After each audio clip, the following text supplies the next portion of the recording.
मुंबईमध्ये झाड कोसळून 10 वर्षीय मुलाचा मृत्यू झाल्याची घटना ताजी असतानाच मुंबईतील विविध भागात झाडं कोसळल्याच्या घटना वाढल्या आहेत। आज मुंबईतील 4 भागांमध्ये झाडं कोसळलेत। आज सकाळी मरीन ड्राईव्हवर मोठं झाड कोसळलं, मुळासकट ते झाड उन्मळून पडल्याची घटना।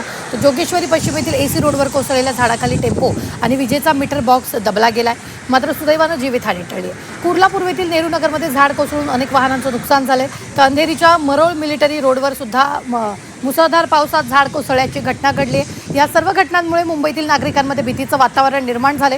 दरम्यान धोकादायक झाडांचं तातडीनं ऑडिट करण्याचे आदेश मुंबई महापालिका प्रशासनानं दिलेले आहेत। मात्र मान्सूनपूर्व झाडांची तपासणी, छाटणी आणि प्रतिबंधात्मक उपाययोजना प्रभावीपणे का करण्यात आल्या नाही आहेत, असा सवाल आता उपस्थित होत असून पालिकेच्या मान्सूनपूर्व तयारीवर प्रश्नचिन्ह निर्माण झालं।